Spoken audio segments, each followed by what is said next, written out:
BPA akan melakukan pembedahan pada ikan nila untuk melihat kelenjar dan organ tubuh ikan nila. Selamat menyaksikan dan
ikan nila ini terdapat 5 sirip. Yang pertama sirip dorsal atau sirip punggung. Yang kedua sirip kaudal atau sirip ekor. Yang ketiga sirip anal atau sirip dubur. Yang keempat sirip ventral atau sirip perut. Dan yang kelima adalah sirip pektoral atau sirip dada. Di mana kelima sirip ini memiliki fungsi yaitu yang pertama sebagai alat gerak ikan untuk berenang, yang kedua sebagai alat pencari makan, dan yang ketiga adalah keseimbangan pergerakan ikan dalam air.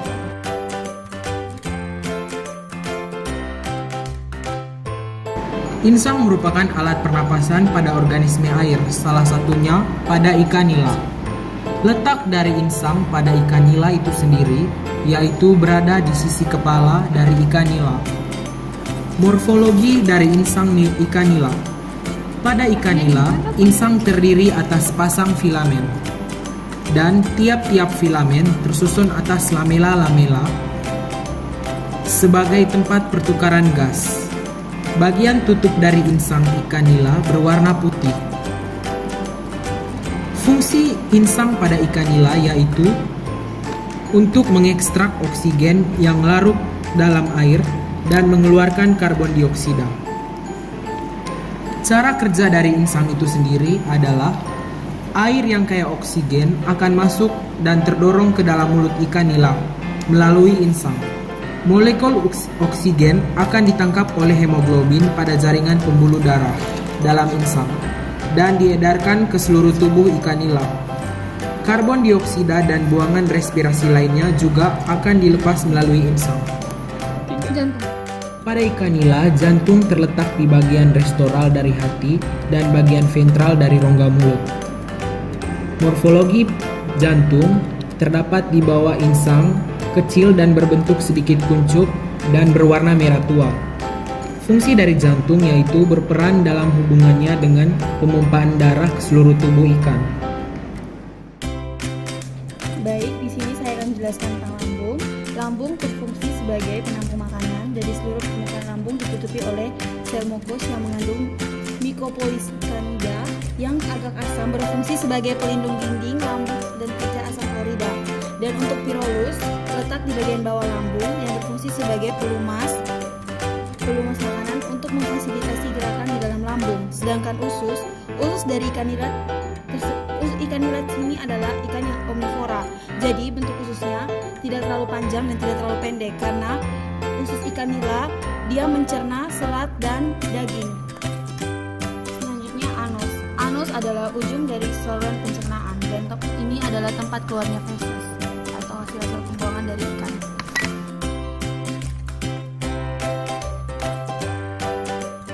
Selanjutnya hati. Fungsi hati yaitu sebagai tempat metabolisme lemak dan protein serta tempat memproduksi cairan empedu. Hati terletak di rongga tubuh bagian bawah di belakang jantung, yaitu organ yang berperan penting mensekresi bahan untuk proses pencernaan. Selanjutnya kantong empedu. Kantong empedu berwarna kehijauan, mengandung pigmen empedu yaitu bilivieridin dan bilirubin yang berasal dari sel darah dan hemoglobin yang berisi garam, di mana garam ini berfungsi sebagai pengungsi lemak. Selanjutnya pankreas. Pankreas terletak berdekatan dengan usus depan dan lambung. Fungsi pankreas yaitu mensekresi enzim pencernaan yang berperan dalam proses pencernaan serta menghasilkan hormon insulin. Kelenjar pankreas. Kelenjar ini ditemukan di dekat usus halus dan kantung empedu. Kelenjar pankreas mensekresikan hormon insulin dan glukagon. Hormon insulin pada ikan berperan dalam metabolisme karbohidrat dan proses pembuatan lemak di dalam tubuh ikan. Hormon glukagon berperan dalam pemecahan glikogen dan lemak di dalam hati.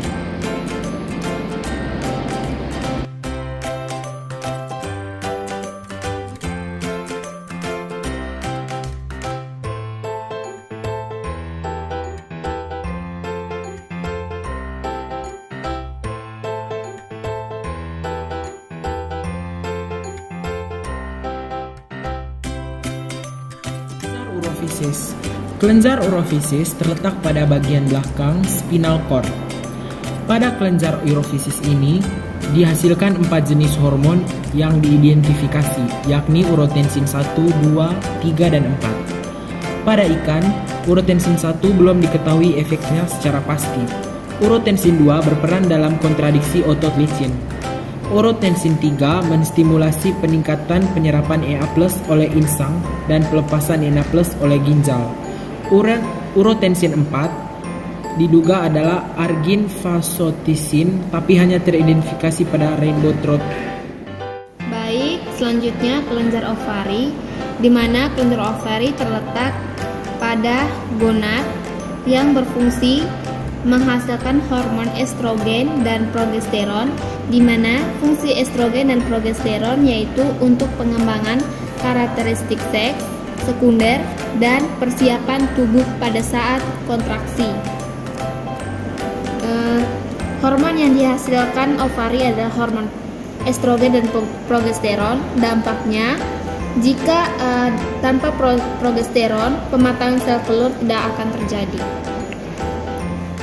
Saya akan akan menjelaskan tentang kelenjar ultimobranchial. Kelenjar ini yang terletak pada septum pemisah antara rongga abdomen dan sinus fonosus menghasilkan hormon kalsitosin yang dihasilkan melalui sekresi oleh kelenjar ultimobranchial, berfungsi untuk mensekresi hormon kalsitosin yang berperan dalam metabolisme kalsium. Saya akan menjelaskan sel kromafin.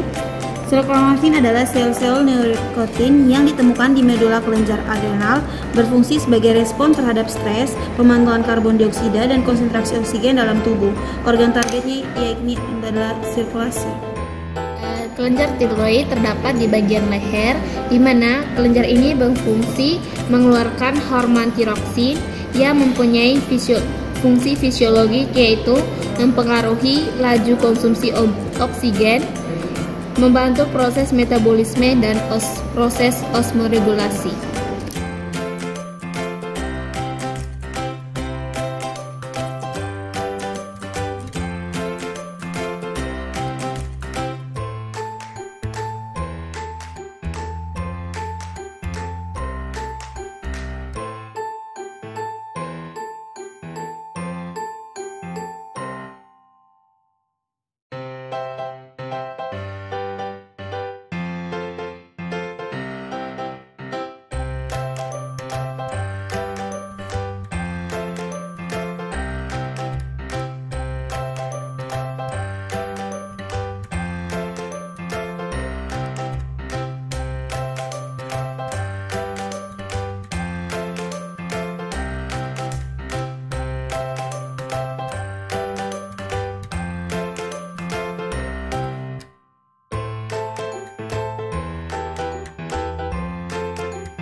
Kelenjar hipofisis. Hipofisis terletak di bawah otak, tepatnya di otak pada lekungan tulang di dasar otak, di bawah diencephalon.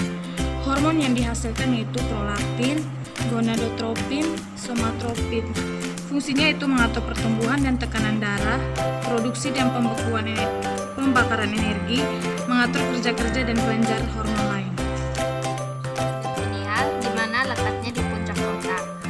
Hormon yang dihasilkan kelenjar pineal adalah hormon melatonin. Fungsi dari pineal yaitu mengatur suhu tubuh, berperan dalam regulasi kerja kelenjar pituitari, membantu metabolisme, memproduksi hormon melatonin, dan pusat penerimaan dari seluruh sensori. Berikutnya adalah hipotalamus. Hipotalamus terletak di otak. Hipotalamus merupakan bagian dari diencephalon yang terletak di sebelah belakang telencephalon. Hormon yang dihasilkan yaitu hormon pelepas pertumbuhan, hormon pelepas tiropin, hormon pelepas gonadotropin. Fungsinya sebagai monitoring dan mengontrol berbagai aktivitas dari tubuh yang sangat banyak.